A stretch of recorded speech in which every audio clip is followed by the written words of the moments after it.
આજે મુખ્યમંત્રી ભૂપેન્દ્ર પટેલ સુરતની મુલાકાત દરમિયાન માર્કેટ યાર્ડનું લોકાર્પણ અને વિકાસ કાર્યોનું શુભારંભ કર્યું। પ્રથમ માટે નિયમિત માર્કેટ યાર્ડથી ટ્રાફિક વ્યવસ્થામાં સુધારો, સ્વચ્છતા, પાર્કિંગ અને સુવ્યવસ્થિત વેચાણમાં સહાય મળશે।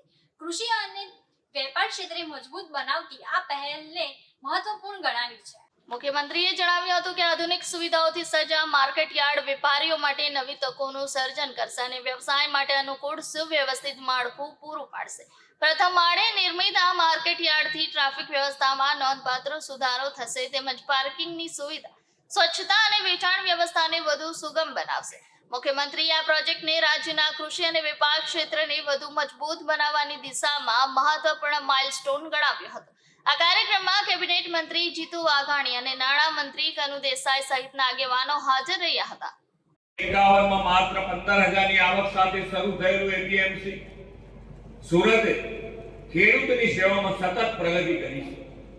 મને જણાવવામાં આવ્યું છે કે હાલમાં માર્કેટ યાર્ડમાં વહીવટ સંપૂર્ણ કોમ્પ્યુટરાઇઝ અને પારદર્શક કરીને તમામ ખેડૂતોને તરત આરટીજીએસ મારફતે ઓનલાઈન ચૂકવણું થાય છે। તેના પરિણામે એપીએમસીમાં મહારાષ્ટ્ર, હરિયાણા, પંજાબ, ઉત્તર પ્રદેશ, આંધ્ર પ્રદેશ, મધ્ય પ્રદેશ, રાજસ્થાનના ખેડૂતો અહીંયા આવી અને શાકભાજી લાવી રહ્યા છે। ખરીદનાર, લારીવાળા, દુકાનદારો, વેપારીઓ સહિત 12 થી 15,000 લોકોની અવરજવર રહી છે। આજે આ માર્કેટ યાર્ડની આવકની દ્રષ્ટિએ પાછલા 2 વર્ષથી આ માર્કેટ યાર્ડ ગુજરાતમાં પ્રથમ નંબરે આવે છે। વડાપ્રધાન શ્રી નરેન્દ્રભાઈ કૃષિમાં વેલ્યુ એડિશનની મૂલ્ય વૃદ્ધિ માટે સતત ભાર મૂક્યો છે।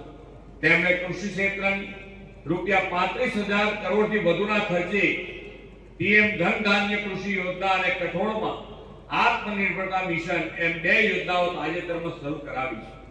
આપણે પણ ખેતીને વેલ્યુ એડિશન દ્વારા વધુ નફાકારક બનાવવા માટે agro and fruit processing chain વિકસાવી રહ્યા છીએ। ક્લસ્ટર આધારિત ઉદ્યોગ સ્થાપવાના અભિગમ સાથે કેરી, શાકભાજી, લસણ વગેરે માટે સ્પેશિયલ એગ્રી એક્સપોર્ટ ઝોન પણ વિકસાવ્યો છે। દૂધ ઉત્પાદન સહિતના એગ્રી એલાઇડ સેક્ટરમાં પણ ગુજરાત મહત્વની ભૂમિકા ભજવી રહ્યું છે। આજે એપીએમસી સુરત દ્વારા ફૂડ પ્રોસેસિંગ પ્લાન્ટ મારફતે દક્ષિણ ગુજરાતના ખેડૂતોના પાકોના ભાવ સારા મળી રહે તે માટે વેલ્યુ એડિશન સેન્ટર તૈયાર થયું છે।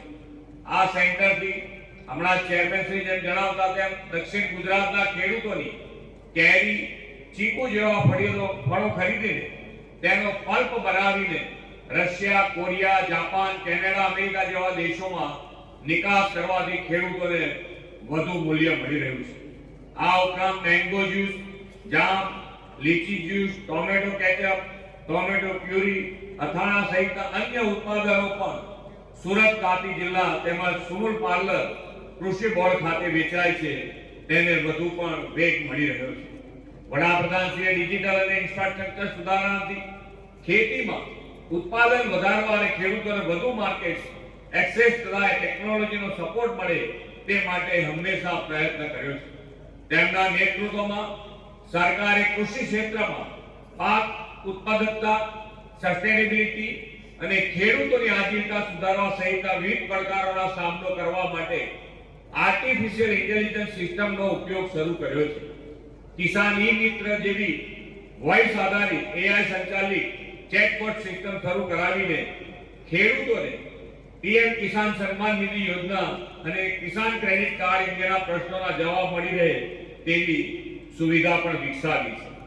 અસાધારણ કમોસમી વરસાદમાં નુકસાનગ્રસ્ત ખેડૂતોને 10,000 કરોડની માતબર કૃષિ સહાય પેકેજ આપીને સરકાર તેમની પડખે ઉભા રહેવાનો પ્રયત્ન કર્યો છે।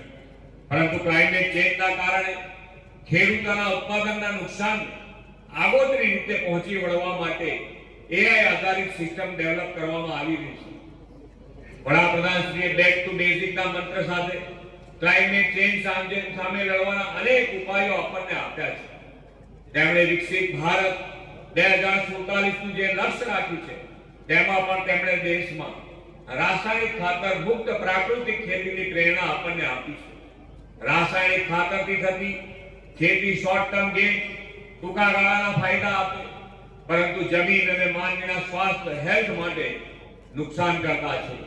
પ્રાકૃતિક ખેતી પર્યાવરણની પણ રક્ષા કરે, જમીન અને આપણી પ્રાણી પ્રદૂષિત થતા નથી. લોકો હવે હેલ્થ કોન્શિયસ થયા છે. યોગ, પ્રાણાયામ, જાડા ધાન, મિલેટનો ઉપયોગ અને પ્રાકૃતિક ખેતીના ઉત્પાદનો તરફ દિવસે ને દિવસે વધુ લોકો વળતા થયા છે. નેચરલ ફાર્મિંગ કરતા ખેડૂતોની આવકમાં વધારો થઈ રહ્યો છે અને રોજગારીનું એક નવું ક્ષેત્ર ઊભું થયું છે.